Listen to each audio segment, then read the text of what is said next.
Assalamualaikum warahmatullahi wabarakatuh. Bismillah, walhamdulillah, wassalatu wassalamu ala rasulillah wa ala alihi wa sahbihi wa mawalah, wala hawla wala quwwata illa billah. Subhanaka la ilma lana illa ma 'allamtana innaka antal alimul hakim. Allahumma rzuqna fahman nabiyyin wa hifzal mursalin wa ilhamal malaikatil muqarrabin.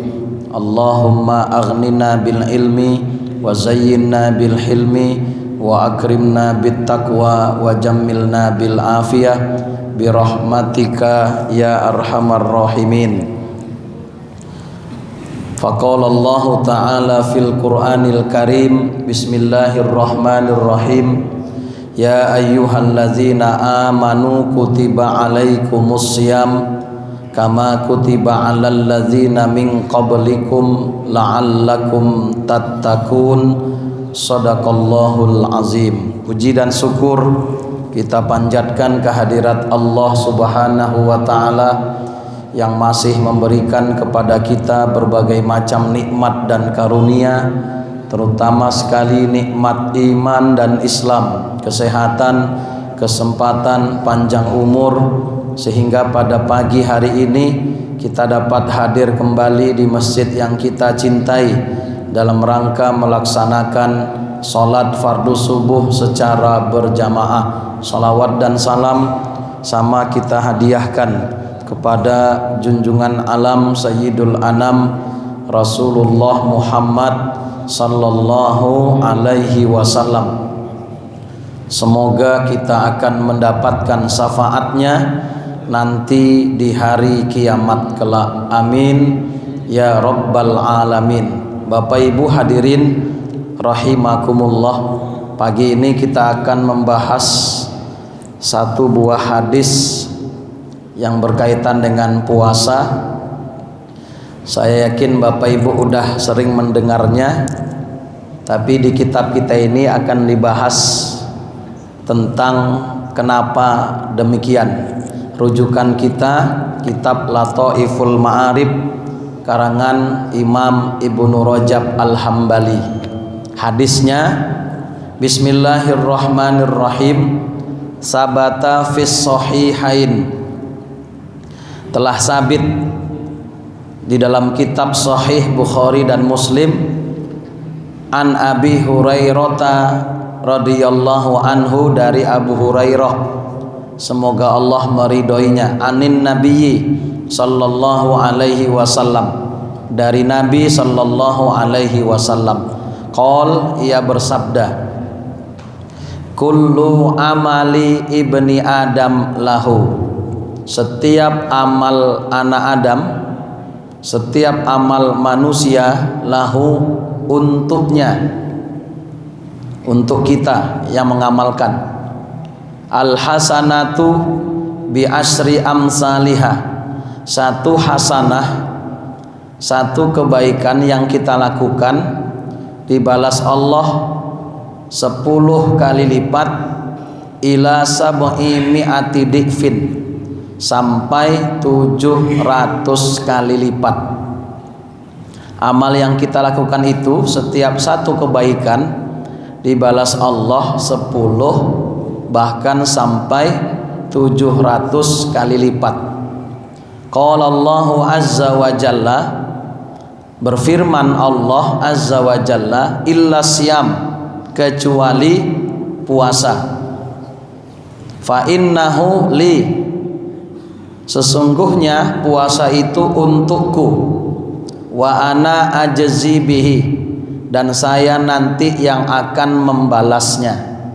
Khusus puasa itu tidak disebutkan angkanya, berapa kali lipatnya, itu rahasia Allah. Saya nanti yang akan membalasnya. Innahu taraka syahwatahu. Kenapa? Karena orang yang berpuasa itu rela dia meninggalkan syahwatnya wa ta'amahu dan makanannya, wa syarabahu dan minumannya, min ajli, semua itu mereka lakukan karena aku, karena Allah. Rela orang yang berpuasa itu meninggalkan syahwatnya, makannya, minumnya, semuanya itu karena aku. Kemudian kita teruskan dulu hadisnya. Lis-shaimi, bagi orang yang berpuasa, farhatani, ada dua kebahagiaan. Yang pertama, farhatun inda fitrihi, bahagia ketika berbuka. Wa farhatun inda liqa'i rabbih, yang kedua bahagia ketika berjumpa dengan Tuhannya.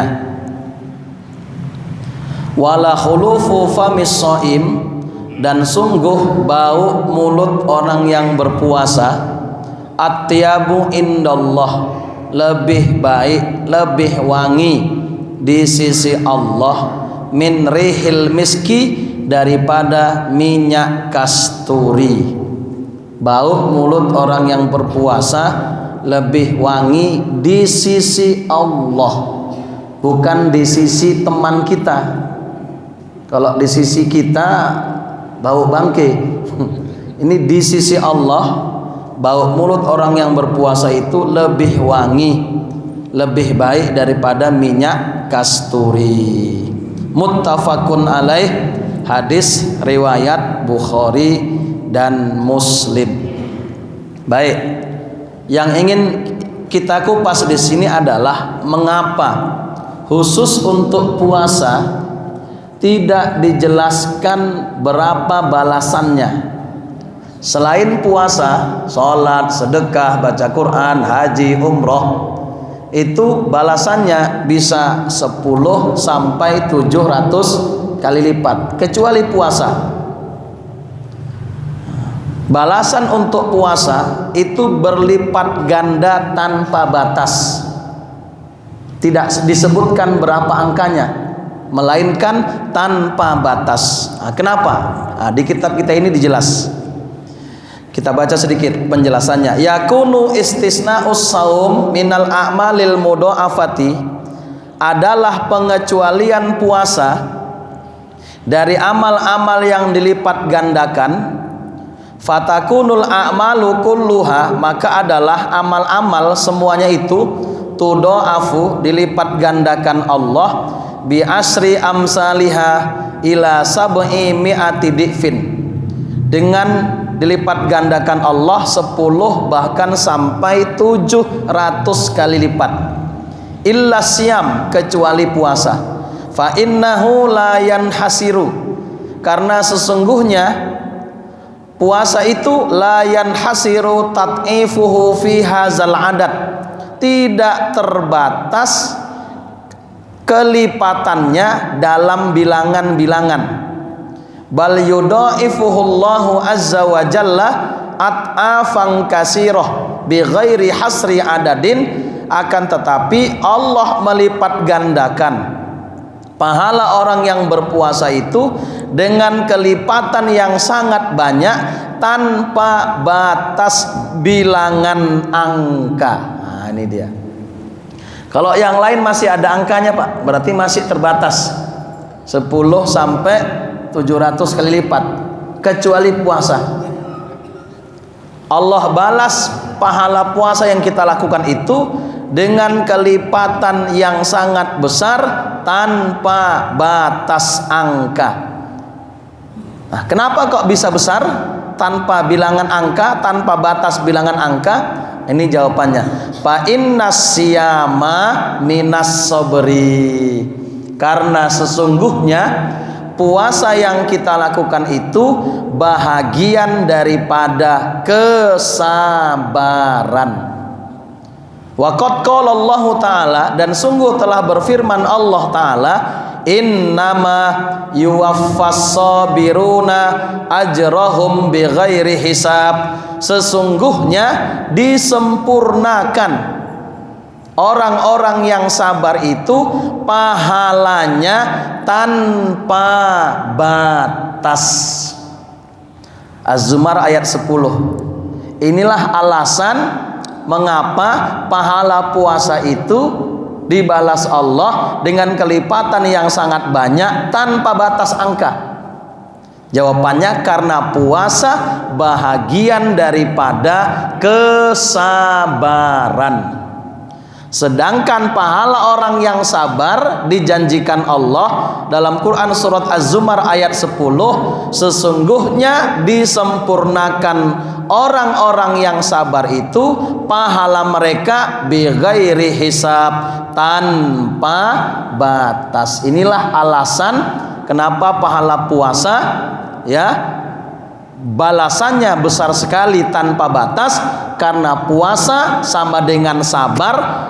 Sabar ada dalam puasa, atau boleh juga sabar ada dalam puasa, puasa juga ada dalam sabar.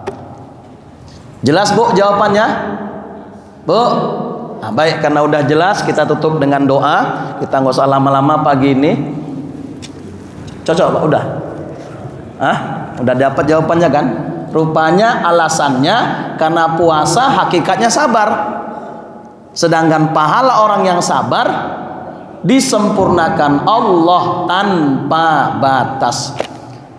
Maka beruntunglah bapak-bapak yang bisa sabar dalam segala hal. Nah, segala hal itu yang mana? Nah, di kitab kita ini dilanjutkan bahwa was-sabru salah satu anwa. Sabar itu ada 3 macam. Ada nggak yang 3 ini dalam puasa? Sehingga dikatakan puasa itu sama dengan sabar, sabar itu sama dengan puasa. Nah, ulama menyebutkan sabar itu ada 3 jenis, 3 macam, atau 3 tingkatan. Adakah ketiga-tiganya itu dalam puasa? Nah, kita lihat. Yang pertama, sabar itu sabrun ala taatillah. Sabar dalam menjalankan ketaatan kepada Allah. Ternyata menjalankan ketaatan kepada Allah, Pak, itu juga butuh kesabaran. Sholat itu butuh kesabaran. Mengaji butuh kesabaran. Ya kan? Haji butuh kesabaran. Umroh butuh kesabaran. Baca Quran butuh kesabaran. Menjalankan ketaatan butuh kesabaran. Itu satu, sabar dalam menjalankan ketaatan kepada Allah. Yang kedua, wasabrun an maharimillah. Sabar meninggalkan yang diharamkan Allah. Sabar dari menjauhi apa saja yang diharamkan Allah.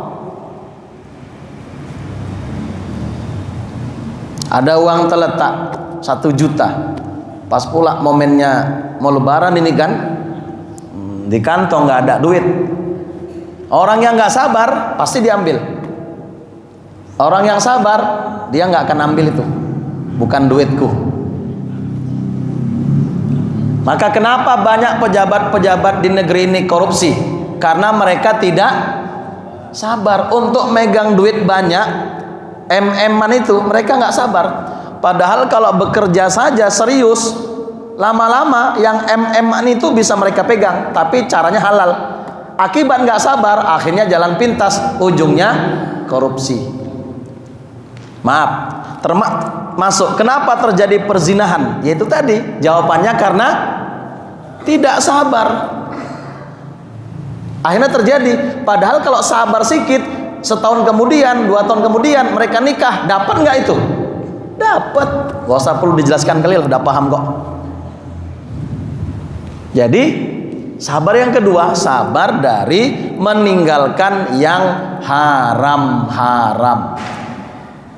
Baru yang ketiga, wasabrun ala aqdarillahil muallamah. Sabar atas takdir Allah yang pedih-pedih. Atau boleh kita sebut dengan sabar mendapatkan musibah. Ini yang ketiga, sabar atas takdir Allah yang pedih. Seperti yang baru menimpa saudara kita kemarin, baik di Aceh Tamiang, di Sebolga, ya kan, dan sekitarnya, Sumatera Barat dan sekitarnya. Itu takdir Allah yang pedih itu. Kalau menurut bahasa Nabi, takdir Allah itu ada yang baik, ada yang buruk. Tapi sebetulnya kenapa muncul istilah takdir baik dan buruk? Ya, karena kita melihatnya dari sisi kacamata kita. Ada baik, ada buruk. Tapi kalau kita melihatnya dari sudut kacamata Allah, istilahnya ya, semuanya baik. Contoh, menurut kacamata manusia, ditakdirkan kita susah. Menurut kita ini, Bu, baik atau buruk itu, Bu? Bu, kira-kira dijadikan Allah kita susah, menurut kita ini itu baik atau buruk? Buruk kan? Menurut kacamata kita. Tapi menurut kacamata Allah bisa jadi itu yang terbaik untuk kita. Ingat kisah yang masyhur kan? Walaupun belakangan sanadnya diperselisihkan, kisah ini dipopulerkan oleh dai sejuta umat kan, Kiai Haji Zainuddin MZ. Siapa? Kisah Sa'labah ya,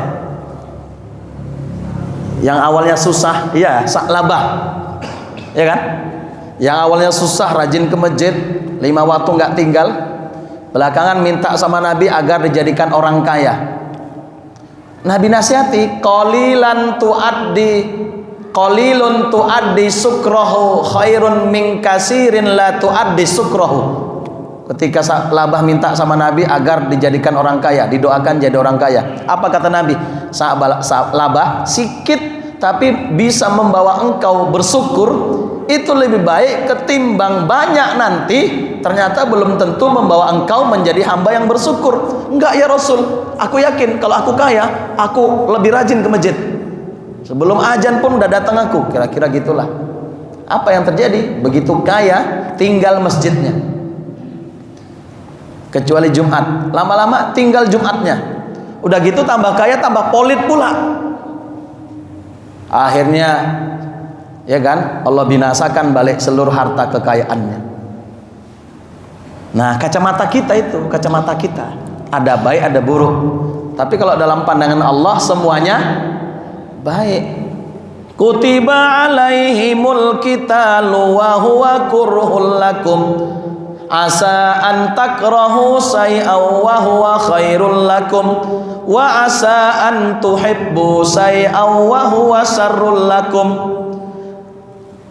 Diwajibkan atas kamu perang walaupun kamu tidak suka perang itu. Bisa jadi yang kamu anggap buruk justru itu baik sama kamu.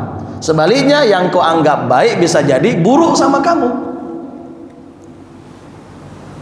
Nah, maka Bapak Ibu hadirin jamaah rahimakumullah, kalau cerita takdir baik buruk kacamata kita. Kalau kacamata Allah, artinya dalam persepsi Allah, semua takdir ya Allah tetapkan untuk kita semuanya baik. Walaupun zahirnya nampaknya buruk, tapi di balik itu pasti ada kebaikan yang sangat besar. Kurasa kalau Bapak Ibu ini orang kaya semua, karena aku tengok nggak ada yang kaya ini. Kurasa nggak sempat lagi ke masjid Bapak Ibu, ya kan, shopping apa, keluar kota tiap pekan ya kan, jalan-jalan terus kerjanya, ya keluar negeri terus kalau duitnya kaya banyak, ya kan Bu? Ada hikmahnya di balik itu semua. Nah, cerita Aceh tadi itu contoh takdir yang pedih dalam arti musibah. Maka begitu dapat musibah, kita juga wajib untuk bersabar. Inilah 3 pembahagian sabar. Sabar menjalankan ketaatan, sabar dari menjauhi yang diharamkan, baru yang ketiga sabar atas takdir Allah yang pedih dalam arti musibah. Maka Bapak Ibu yang dapat musibah, sabarlah. Nih, nggak mau hilang, kepingin pahala yang besar ini hilang dari diri kita gara-gara tidak sabar. Innama yuwaffas sabiruna ajrahum bighairi hisab. Sesungguhnya disempurnakan Allah orang-orang yang sabar itu pahala mereka tanpa batas. Ustadz, ya apakah orang sabar itu tak boleh menangis? Apakah orang sabar itu dia nggak boleh sedih? Lalu kalau dia sedih berarti nggak sabar? Nggak gitu.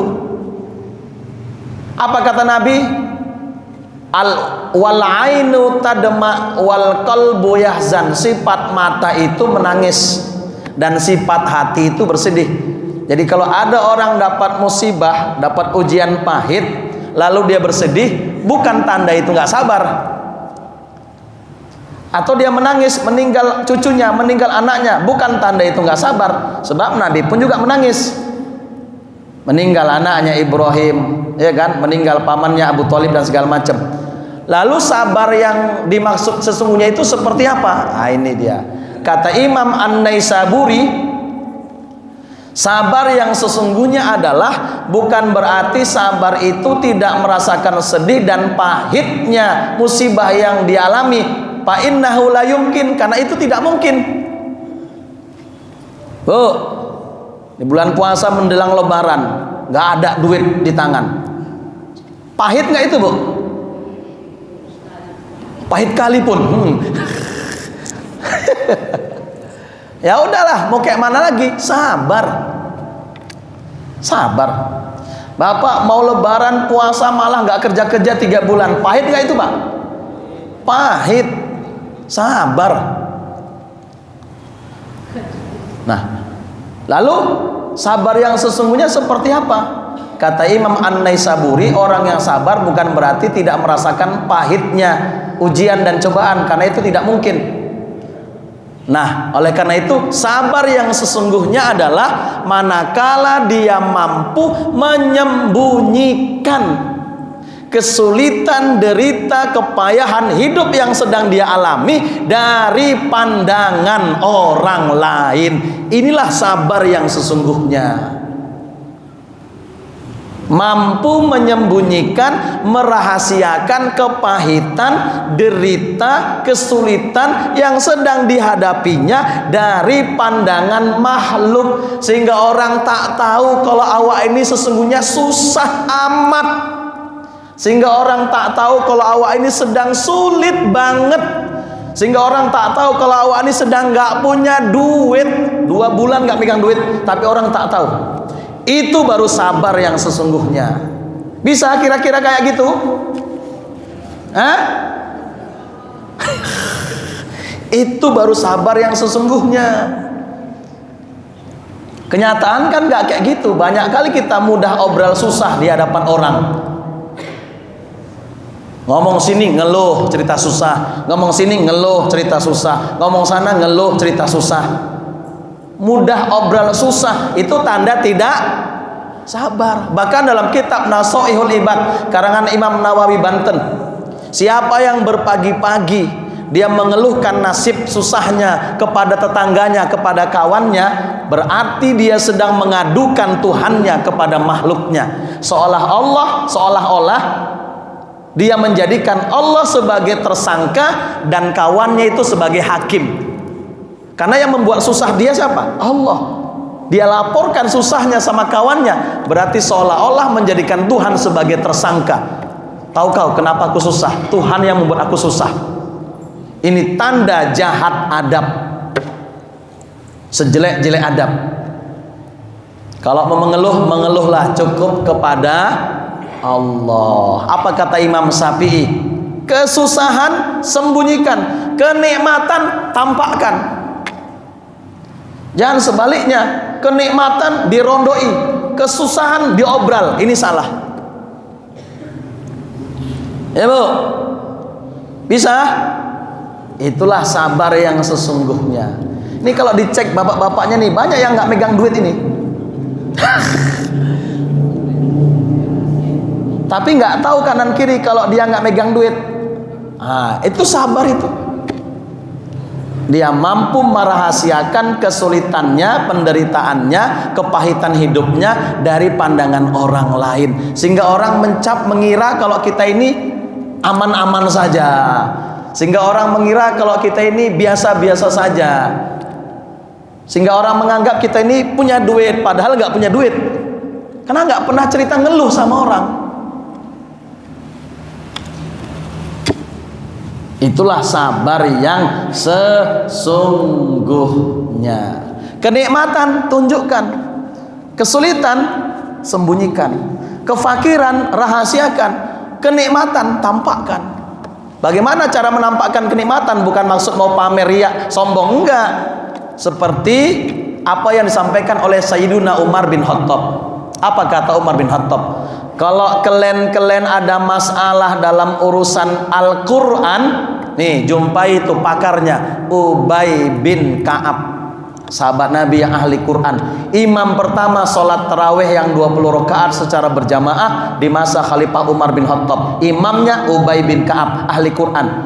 Kalian ada masalah Quran? Tanya tuh Ubay bin Ka'ab. Bila kalian ada masalah tentang urusan faraid warisan, tuh tanya, jumpai, datangi Zaid bin Sabit. Kalau kalian ada masalah dalam urusan hukum Islam, fikih, tuh tanya Mu'az bin Jabal, sahabat Nabi yang ahli hukum Islam, sehingga diutus Nabi menjadi qadhi ke negeri Yaman. Tapi kalau kalian ada masalah urusan keuangan, jumpai saya. Siapa saya di sini? Bukan Ustadz Pulungan, Umar bin Khattab. Nanti salah paham pula Ustadz Pulungan, habis nih ke rumah semua Bapak Ibu. Kacau kita. Ustadz, sesuai dengan ceramah Ustadz kemarin pagi. Kenapa Bu? Kalau ada masalah keuangan jumpai saya. Sekarang saya datang. Saya itu bukan saya Pulungan ya, Umar bin Khattab. Itu baru paten. Kalau ada orang kaya kita seperti itu Bapak Ibu, kalau ada masalah keuangan, mau pinjam-pinjam, datang ke rumah, saya pinjamkan. Ada uang balikkan, belum ada uang nggak apa-apa. Mau minta bantuan, datang ke rumah, menyelamatkan saudara-saudaranya daripada lilitan hutang rentenir. Wey, dahsyat kali orang kaya kayak gitu. Itu Umar bin Khattab. Kalau kalian ada masalah keuangan, jumpai saya. Begitu, itu namanya tahadus bin nikmat. Kayak mana Pak Dokter? Udah bisa kita tabalkan Umar bin Khattab Banda Setia kira-kira? Hah? Biar kita patihkan sekarang. Bisa Pak? Hah? Biar kita umumkan sekarang nih ya. Iya. Itu namanya menunjukkan kenikmatan. Iya. Kebetulan dia kaya, udah Bapak ke rumah aja kalau ada susah-susah. Itu baru mantap. Yang ada kan nggak kayak gitu ya kan Bu? Ya kan Bu, orang kalau bisa tak tahu kalau dia itu punya duit banyak, takut dipinjam kan, takut dimintai bantuan. Bodoh, sama kayak guru-guru sedang susah belum cari-cari sertifikasi, ribut, kapan cairnya, kok nggak cari-cari udah 2 bulan 3 bulan, begitu cair bodoh semua, nggak ada yang cerita sertifikasi. Kenapa? Takut dipinjam, takut ketahuan kan. Jangan begitu. Dapat nikmat, tunjukkan. Sedang susah, sulit, sembunyikan. Itu adab kita sama Tuhan. Itulah sabar yang sesungguhnya, mampu merahasiakan kesulitan, derita, kepahitan hidup yang kita rasakan. Tidak mudah obrol, susah ke sana kemari. Kalaupun mau ngeluh, cukup sama Allah. Jangan mengeluh sama makhluk. Paham Bapak Ibu? Paham? Inilah sabar yang sesungguhnya. Bukan berarti orang sabar itu nggak sedih, nggak boleh nangis, enggak. Silakan, karena itu sifat manusiawi. Tapi sabar yang sesungguhnya mampu menyembunyikan. Tak tahu kawan awak 14 tahun satu tetangga, ya kan? Kalau kita sedang menderita satu penyakit yang berbahaya, tak tahu orang, karena nggak pernah cerita. Kalau kita punya penyakit, wah itu luar biasa itu. Betul-betul sabar itu. Nah, ini baru kena demam sikit Bu, dipoto impulsnya truk, akhirnya tumbang juga, diupload ke Facebook. Alah, baru demam sikit udah diobral. Mohon doanya, judulnya mohon doanya, padahal minta dibelas kasihaninya itu. Inilah, ya kan? Oke, inilah 5 menit lagi. 3 pembahagian sabar. Sabar dalam menjalankan ketaatan kepada Allah, sabar menjauhi yang diharamkan, sabar atas takdir Allah yang pahit, dalam arti musibah yang pahit, yang pedih. Adakah ketiga sabar itu dalam diri puasa? Sehingga puasa disebut sabar, sehingga pahala orang puasa sama seperti pahala orang yang sabar tanpa batas. Wa tajtami'us salasatu kulluha fisaum, dan berhimpun ketiga hal tersebut semuanya ada dalam puasa. Ada Pak, ketiga-tiganya itu dalam ibadah puasa. Kita buktikan. Yang pertama, fa inna fihi sabrun ala taatillah. Sesungguhnya dalam puasa ada nilai kesabaran menjalankan ketaatan kepada Allah. Satu harian nggak makan sekitar 12 jam lebih, itu kan namanya sabar menjalankan ketaatan kepada Allah. Kalau nggak sabar, jam 11 sudah kena nasi bungkus dia Pak. Betul ya? Kalau nggak sabar, jam 8 nanti kena lontong deh itu. Iya kan? Tapi karena sabar, jangan makan dulu, sabar. Nanti setengah 7 lewat, jam 6 lewat 42 ya. Nah, di situ kalau mau makan. Sekarang jangan makan dulu. Ini contoh dalam menjalankan ketaatan ada dalam ibadah puasa. Betul nggak? Tapi jujur Pak, bersyukur kita yang tinggal di Indonesia, posisi negara kita di bawah garis khatulistiwa. Jarak siang dan malam stabil 12 jam. Bandingkan mereka yang tinggal di daerah kutub sana Amerika. Siangnya Bu 21 jam, malamnya cuma 3 jam. Bayangkan. Puasa mereka, ya puasa juga, iman juga Pak yang menjawab. Iman Pak. Sebaliknya, kalau memang imannya nggak duduk, walaupun puasanya cuma 4 jam, nggak tahan juga itu Pak. Iman Pak semua, iman. Nah, di masjid kami sudah mulai bunyi 1-2 jamaah warga situ. Tapi nggak sama langsung, sama pengurus yang baru. Pak BKM, kita kurangi kenapa tarawih kita jadi 11. Saya yakin rame terus itu nanti sampai ujung. Karena kan tempat kami 23 dari dulu nenek moyang sampai sekarang. Ada yang sudah mulai berbisik begitu. Biar rame sampai ke ujung, saya pastikan rame. Apa? Di Tirtosari, Tirtosari, Ahmad Tirto, Masjid Miftahul Iman dibuat begitu. Harapannya ya supaya rame. Alasannya karena masyarakatnya kerjanya berat, tukang bangunan, petani dan segala macam. Siang kena puasa, tambah lagi tarawih 23 ya kan, plus witir. Akhirnya seminggu berkurang. Masuk orang baru, kalau nggak salah marganya Harahap. Namanya suka-suka protes tuh marga Harahap, dia tuh biasanya Nasution Harahap biasa itu. Sorry Pak Rambe ya, sorry ya. Nah, alasannya tadi logika supaya sampai ujung tetap penuh. Kita kurangi beban ibadahnya. Ya udah, disepakati BKM. Tahun berikutnya dikurangi. Harapannya sampai akhir penuh. Apa? Seminggu jalan habis juga Pak jamaahnya. Nggak ada ngaruh itu mau banyak atau sedikit. Iman itu sama kayak sholat 5 waktu. Kalau sempat Nabi naik lagi minta kurang sama Tuhan, tinggallah 1. Pertanyaan, andailah tinggal 1 dalam sehari, apakah sudah jamin semua orang Islam bakal sholat semua? Nggak juga, yang sholat, yang enggak. Data terbaru ilmiah, jumlah umat Islam Indonesia 240 juta. Berapa persen orang Islam yang sholat? Hanya 38%. Berarti selebihnya 62% Islamnya KTP. Kemana tersebar yang 62% itu? Ke seluruh Indonesia hingga ke desa Bandar Setia. Asal jangan-jangan tersebar yang 62% itu di rumah ibu bapak masing-masing. Kalau memang betul ada, walaupun 1 atau 2 orang, itu kata dosen kami dulu meminjam istilah beliau, Profesor Ramli, itu namanya musibah kubro, musibah besar. Jadi Bapak Ibu, musibah ada 2 dalam agama. 1 musibah kecil dalam hal dunia. Tuh Aceh, si Bolga yang gitu habis luluh lantak, seluruh rumah habis, harta habis. Itu masih dianggap musibah kecil dalam Islam. Kecil. Lalu musibah besar itu apa? Musibah dalam agama. Saking bahayanya musibah dalam agama, Nabi berdoa kepada Allah, wala taj'al musibatana fi dinina. Ya Allah, jangan engkau jadikan musibah dalam agama kami. Itu musibah terbesar, musibah dalam agama. Hilang harta, hilang nyawa, hilang kebun, hilang rumah, itu masih kecil. Musibah besarnya apa?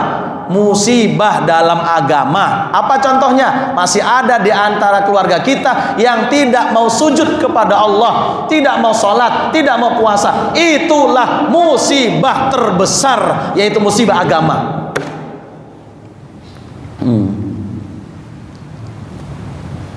Kok terdiam gini semua ini? Jangan. Berarti betul ada di rumahnya kayaknya nih. Ada ini berarti nih. Kalau memang ada ya, itulah yang wajib Bapak tangisi sesungguhnya. Yang Bapak was-wasi. Betul ada, Bu? Aku nggak nengok, jawab jujur. Ada? Di rumah yang 62% tadi ada? Itu musibah itu, Bu. Musibah besar. Nggak puasa, itu musibah besar, musibah dalam agama. Nggak mau sholat, musibah besar, musibah dalam agama. Bukan hilang harta benda, itu masih kecil, Pak. Nah, yang sangat kita sesalkan, minta izin, minta maaf, tolong jangan dipiralkan, walaupun nanti viral dengan adanya ini. Saudara kita yang di Aceh itu, gitu pun luluh lantaknya habis, sudah. Tapi tidak juga banyak yang membuat mereka sadar untuk dekat sama Allah. Kami dari MUI kecamatan udah kedua ke sana. Yang kedua desa dulu Siduk, kecamatan Sekerah. Dikatakan satu desa dari 4 desa yang hilang. Habis semua rumah, nggak ada sisa, tinggal tapak tok. Kecuali satu bangunan masjid yang dikelilingi kayu-kayu gelondongan, kan ada gambarnya itu. Ke situ kemarin datang. Begitu sampai maghrib sholat kami. Toh ibu Pak, 5 orang yang sholat kurang lebih. Selebihnya di depan-depan cerita, ngopi, ngerokok, makan. 5 orang yang sholat penuh 2 saf. Tapi bersama santri sama langa yang datang ngurusi masjid, termasuk kami dari MUI kecamatan. Coba, berarti musibah yang besar itu udah ditegur pun nggak sadar juga, nggak sholat. Itu musibah terbesar dalam agama. Aman anak-anaknya, puasa semua anak-anaknya, alhamdulillah. Menantu alhamdulillah, alhamdulillah. Alhamdulillah. Baik, kembali. Udah dikode sama Pak protokol udah. Ternyata dalam puasa ada satu, sabar dalam menjalankan ketaatan. Ya tadi, sabar nggak makan 12 jam. Tengok di kutub sana, 21 jam nggak makan, Pak. Kurasa kalau orang sini dipindahkan ke kutub, nggak ada yang puasa, aku tengok nih. Kecuali ustaz lah, kurasa ustaz sama Pak BKM bisa lah. Yang lain nggak jelas. Bersyukur Pak, stabil, cuman 12 jam. Nah, sabar, ya, butuh kesabaran. Yang kedua, wasabrun amma harramallahu ala shaim. Sabar dari apa yang diharamkan Allah terhadap orang yang berpuasa. Minas sahwat, daripada sahwat. Istri halal, tapi kalau sedang Ramadan puasa didekati halal apa haram? Haram. Sabar, nggak kita dekati istri kita, ya kan? Kapan? Nunggu habis? Kok habis maghrib pula, habis terawih? Habis terawih.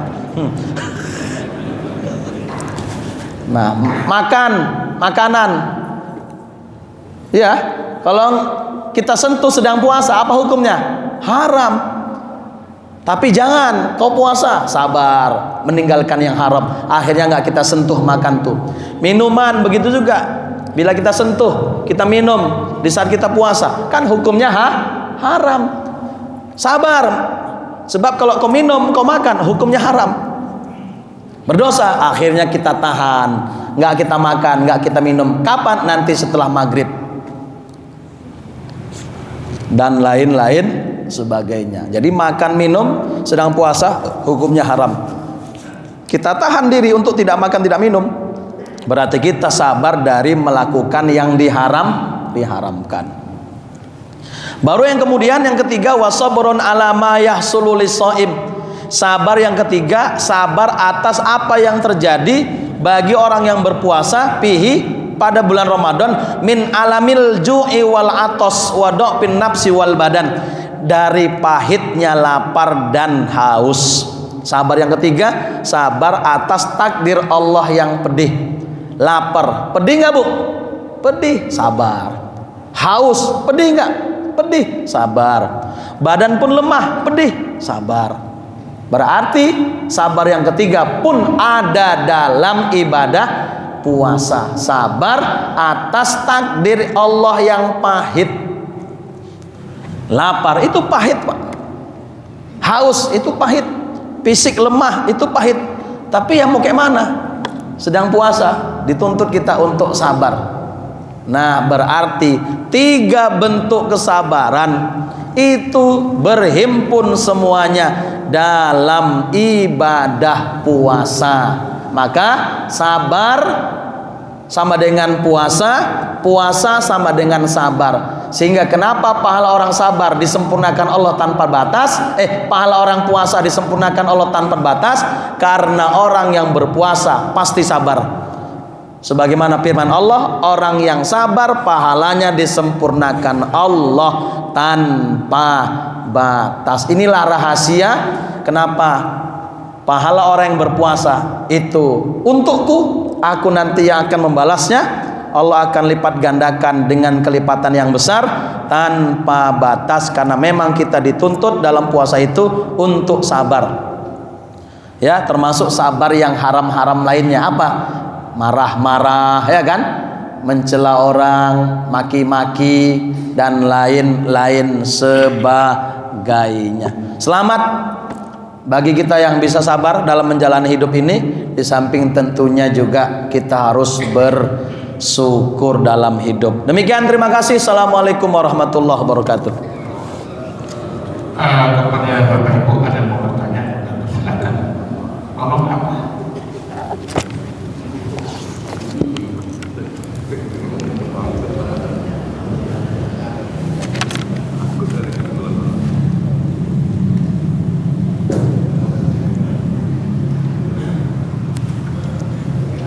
Assalamualaikum warahmatullahi wabarakatuh. Salam. Terima kasih Ustaz atas pencerahannya di subuh pagi ini. Berbicara mengenai masalah pahala dalam pahala kebaikan di bulan Ramadan ini Ustaz, itu Ustaz tadi bilang akan dilipat gandakan.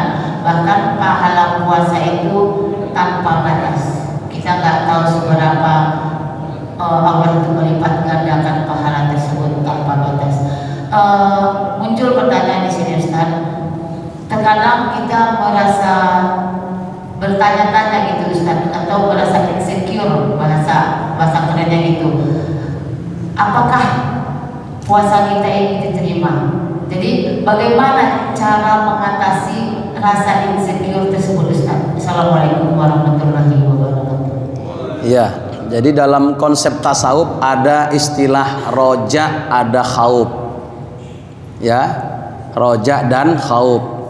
Khauf itu kekhawatiran, roja harapan. Bagi kita yang masih dalam kondisi seperti ini, kita yang sudah berada di jalannya yang lurus, antara roja dan khauf mesti seimbang. Ibarat seperti 2 sayap burung. Nah, tapi bila kita hadapkan kepada orang yang masih jauh dari Allah, dia harus membesarkan rojaknya ketimbang khaufnya. Bilang, tobatlah. Ya, insya Allah tobatmu akan diampuni oleh Allah, akan diterima oleh Allah. Maaf, terbalik. Untuk orang yang masih berada dalam dunia gelap, besarkan khaufnya, rasa takutnya. Nggak takut kalau sedang mati melakukan maksiat, dosamu nanti disiksa begini, masuk ke neraka, dikubur pun disiksa segala macam. Maka untuk orang yang sedang berada dalam dunia gelap, masih jauh dari Tuhan, besarkan khaufnya. Untuk orang yang mau mati, kita dituntut di situ membesarkan rojaknya, membesarkan harapannya, optimismenya. Insya Allah Pak, tobat aja, istighfar aja banyak-banyak, mudah-mudahan diampuni oleh Allah. Jangan kita besarkan hautnya. Udah mau mati kita takut-takuti. Itulah kau, kapok kau kan. Dulu kau aku bilang suruh tobat, nggak mau tobat. Ini udah mau mati kau, kenalah kau digimbal-gimbal. Udah kacau. Nah, jadi kalau orang yang sudah mau mati, besarkan rojaknya, harapannya, sesuatu yang positif. Ya kan, diampuni, dimasukkan ke surga, diterima tobatnya dan segala macam. Tapi kalau orang yang masih berada di dunia gelap, artinya masih jauh dari Tuhan, dia harus membesarkan khaufnya, takutnya ketimbang rojaknya. Nah, kita yang sudah seperti ini mesti seimbang antara rojak dan khauf. Jadi kekhawatiran ibu nggak diterima harus diimbangi dengan insya Allah diterima. Harus begitu, insya Allah diterima. Aku nanti mati husnul khotimah tusuk ya. Ya, ada kekhawatiran insya Allah husnul khotimah, seimbang. Cuman kalau secara real ingin mengetahui apakah ibadah Ramadan kita itu diterima oleh Allah, ada juga petunjuknya. Puasa yang kita lakukan ini akan melahirkan kebaikan-kebaikan berikutnya. Bila habis puasa tambah parah, tanda puasanya tidak diterima. Tapi bila selesai puasa kita tambah baik, itu alamat tanda puasanya diterima. Karena amal yang baik akan melahirkan amalan kebaikan berikutnya. Amalan kebaikan berikutnya akan melahirkan kebaikan berikutnya. Itu alamat amal itu diterima. Tapi kalau setelah amal baik melahirkan keburukan, tanda amal baiknya itu tidak diterima. Contoh, bapak-bapak habis sholat Jumatan nyolong selop. Selopnya selop khotib pula itu. Itu tanda sholat Jumatnya nggak diterima. Jadi alamat realnya seperti tadi, melahirkan kebaikan demi kebaikan berikutnya. Habis satu kebaikan muncul kebaikan berikutnya, habis satu kebaikan muncul kebaikan berikutnya, sehingga muncul istilah al-insanu bainal hasanatain. Manusia itu berada di antara dua kebaikan. Habis dari satu kebaikan muncul kebaikan berikutnya, muncul kebaikan berikutnya dan seterusnya. Itu alamat diterima itu. Jelas, Bu? Wallahu alam. Ada lagi dari kaum bapak ini ada mau ditanyakan?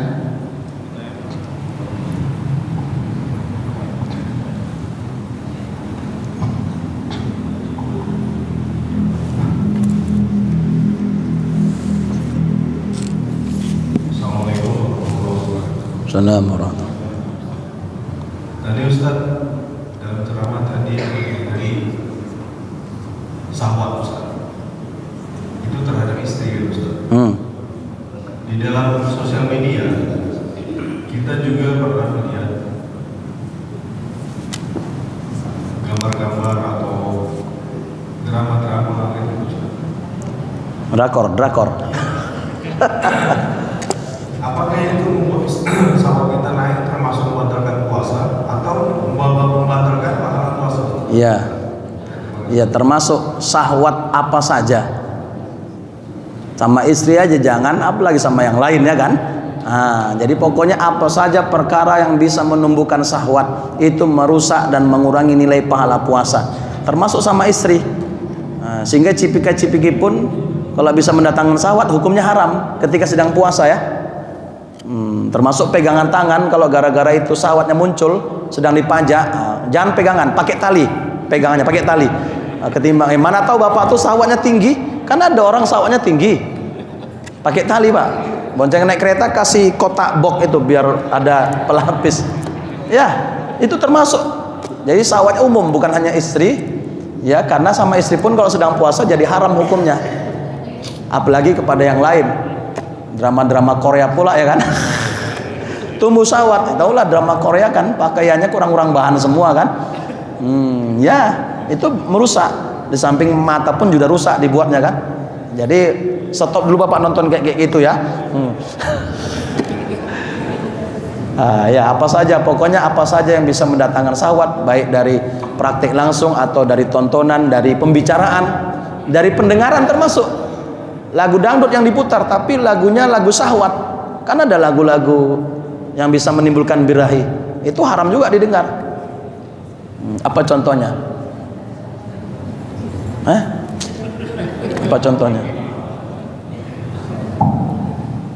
Udahlah, nggak usah lah, nggak apa nah. Udah. Kita tutup aja dengan doa ya. Silakan Ustaz doa. A'udzubillahi minasyaitonirrajim. Bismillahirrahmanirrahim. Alhamdulillahirabbil alamin. Wassalatu wassalamu ala asrofil anbiya'i wal mursalin wa ala alihi wa sahbihi ajma'in. Allahumma ja'al jam'ana hadza jam'an marhuma, tafarruqana min ba'dihi tafarruqan ma'suma. Allahumma zidna ilma warzuqna fahma warzuqna amala. Allahumma dzakkirna ma nasina wa 'allimna ma jahilna wanfa'na bima 'allamtana wa 'allimna ma yanfa'una wa zidna ilma. Rabbana atina fid dunya hasanah wa fil akhirati hasanah wa qina azabannar. Sallallahu wasallam alaihi walhamdulillahi rabbil alamin. Subhanakallahumma wa bihamdika asyhadu an la ilaha illa anta astaghfiruka wa atubu ilaik. Assalamualaikum warahmatullahi wabarakatuh.